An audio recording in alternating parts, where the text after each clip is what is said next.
Gara-gara itu Bahar bin Smith marah-marah. Iya, gara-gara itu berani kamu mengatakan ada kotoran di hati Nabi nih. Lihat nih ya, nih Bahar bin Smith nih ya. Bentar ya, nih. Kita tampilkan data-datanya biar saya nggak dibilang fitnah ya. Nih, sebentar ya. Ya. Nih. Nih, sabar ya, nih. Kita putarkan semua. Ini biar kalian paham nih ya. Nih. Sabar ya. Rasulullah, sudah aku buang di tempat yang tidak dilihat oleh orang. Di mana kau buang? Di perutku ya Rasulullah. Kenapa kamu? Kan tidak dilihat orang ini ya Rasulullah. Kata Rasulullah apa? Haram jasadmu disentuh api neraka. Darahnya Nabi suci, kencingnya Nabi suci, apalagi hatinya baginda Nabi besar Muhammad. Makanya kalau ngomong itu berdasarkan kitab. Kalau mau belajar, jangan belajar. Oh sebentar, saya putarkan yang penuhnya ya. Bagaimana di sini itu sebenarnya inti dari ceramah itu, Bahar bin Smith itu ingin ya mengatakan bahwa cerita-cerita yang mengatakan bahwa hati Muhammad dicuci itu dia nggak senang karena hati Muhammad tuh bersih kata dia. Mana mungkin dicuci-cuci kata dia. Nih sebentar nih.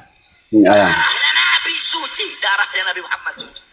Abdullah ibn Zubair pernah meminum darah bekas hijamah. Tahu hijamah? Bekam. Darah bekas bekam Nabi Muhammad. Nabi habis bekam, darahnya itu Nabi kasih ke Abdullah bin Zubair. Ya Abdullah bin Zubair, kamu buang ini darah di tempat yang tidak dilihat oleh orang. Abdullah bin Zubair bawa itu darah. Dia lihat nggak ada orang, dia minum darah Nabi Muhammad. Dia pergi lagi ke Rasulullah. Ya Rasulullah, sudah aku buang di tempat yang tidak dilihat oleh orang. Di mana kau buang? Di perutku ya Rasulullah. Kenapa kamu? Kan nggak dilihat orang ini ya Rasulullah.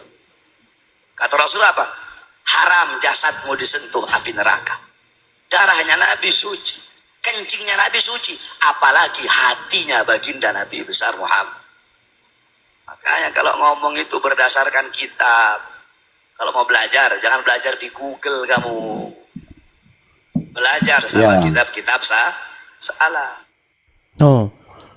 Itu kan sebenarnya konteksnya Bahar bin Smith itu berbicara mengenai bantahan terhadap katanya dada Muhammad dibelah, dikeluarkan kotoran. Nah, tapi inti daripada itu semua begini Pak Kalam. Saya melihat bahwa sosok Muhammad yang historis, sosok Muhammad yang betul-betul sejarah itu tidak seperti yang digambarkan di dalam kitab-kitabnya orang Islam. Dadanya dibelah-belah, dicuci-cuci pakai air jam-jam. Sejak kapan kalau dada dibelah hatinya dicuci langsung bebas dari penyakit dengki?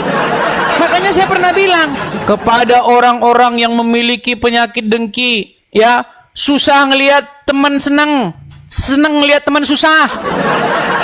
Kepada orang-orang yang punya penyakit seperti itu, menurut ini Anda seharusnya pergi ke dokter bedah, biar dibedah lalu dicuci hati Anda. Pak dokter, saya memiliki penyakit dengki dan iri hati, ya kan? Bagaimana kalau dada saya dibelah kemudian dicuci pakai air PDAM? Kan nggak nyambung teman-teman, karena nggak ada hubungannya hati dicuci dengan penyakit dia punya iri dengki. Begitu. Jadi makanya betul. Saya bilang, marilah Muslim ya. Saya ini mendidik kalian. Ayo kita cari sosok Muhammad yang sejarah. Masa Anda mau mengenal sosok Muhammad yang dongeng atau yang legenda? Ayo Muhammad yang sejarah, yang historis itu seperti apa? Gitu loh. Giliran saya dibilang begitu katanya fitnah. Malah sekarang saya difitnah katanya saya bikin video Abdul Somad dibaptis. Dengar ya muslim-muslim, kalian itu kalau tonton lihat Edis TV itu ada berapa, akun-akun palsunya ada berapa, lihat. Iya, banyak yang memalsukan, banyak sekali. Saya itu hanya punya 2 akun. Saya sudah kasih tahu akun asli saya ini, sama satu lagi, tapi nggak pernah saya pakai lagi. Sekarang dibikin akun saya, akun palsu. Dibikin Abdul Somad dibaptis, terus saya dibilang itu saya. Pantes Anda masih Islam. Ya, gimana Pak Kalam? Poinnya silakan Pak Kalam. Ya, poin yang ingin saya sampaikan bahwa hadis-hadis yang seperti itu sama dengan di dalam Al-Quran. Ada ayat-ayat di dalam Al-Quran itu ditutupi oleh ayat yang lain. Atau dengan kata lain dibatalkan oleh ayat yang lain. Ya gitu. Dan semua yang terkait dengan Al-Quran itu harus rujukannya lagi kepada kitab-kitab sebelum Al-Quran. Seharusnya begitu. Berarti gimana? Pak Kalam setuju untuk dihapuskannya hadis-hadis yang menyebabkan intoleran? Dijelaskan saja bahwa ada hadis yang seperti itu, yang menutupi hadis yang seperti itu adalah hadis yang lain. Nanti kalau makin mau bingung kalau begitu Pak Kalam. Gimana kalau dihapuskan saja?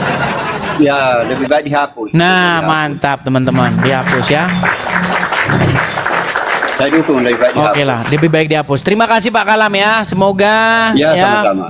petinggi-petinggi ya MUI ya Majelis Ulama Indonesia, kemudian BNPT ya juga seharusnya ini mengajukan ini supaya hadis-hadis yang demikian dihapuskan. Karena ini Ya. terus-menerus ini menyebabkan ini resah. Gitu loh. Orang Masih lagi ada tambahnya kebaktian. sedikit. Masih ada tambahnya sedikit. Ya, termasuk mazhab yang diikuti sekarang ini sebaiknya jangan diikuti. Karena gara-gara itu dulu Pancasila dengan ketuhanan yang Maha Esa, ketuhanan dan kewajiban bagi umat Islam untuk melaksanakan syariatnya. Orang Kristen dulu tidak setuju itu.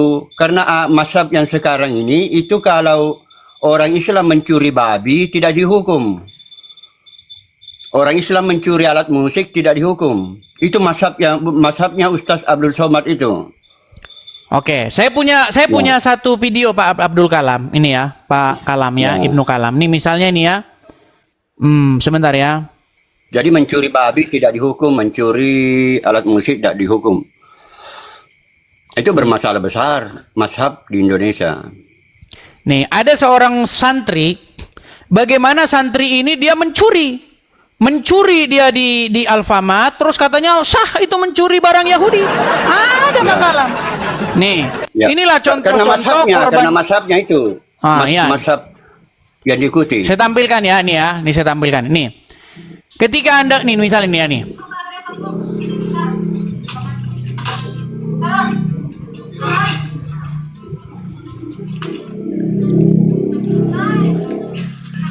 Oh, ini mencuri Oreo, bukan ini, sebentar. Bagaimana ada seorang yang mencuri di Alfamart, sebentar ya.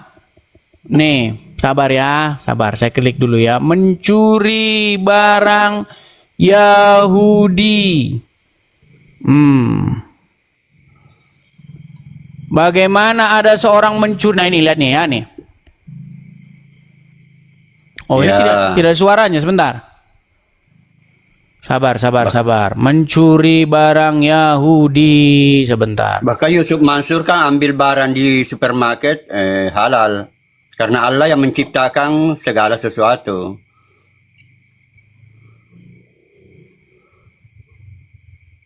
Ini. Bukan malingnya gitu. Kalau percaya, tanya Ustaz depan lo, apa boleh kita maling kali barang Yahudi? Kita halal, kan Nabi Muhammad nggak ada yang kayak gitu. Lu salah lo gitu. Nggak ada Ustaz yang kayak gitu, nggak ada. Itu sesat. Ya sesat lah. Masa ini barang Yahudi maling halal? Nggak ada. Ya ajaran Islam nggak ada, di hadis nggak ada. Ya, Natala tadi apa? Tadi maling ini terus gimana tadi? Padahal ini barang Yahudi, ini produk Yahudi kalau diambil Dan juga kalau misalnya saya ngambil barang semuanya, terus saya pakai potong tangannya. Yaudah potong aja. Tapi itu Pak Kalam, itu mazhab apa itu yang menghalalkan mencuri barang Yahudi itu, Pak Kalam?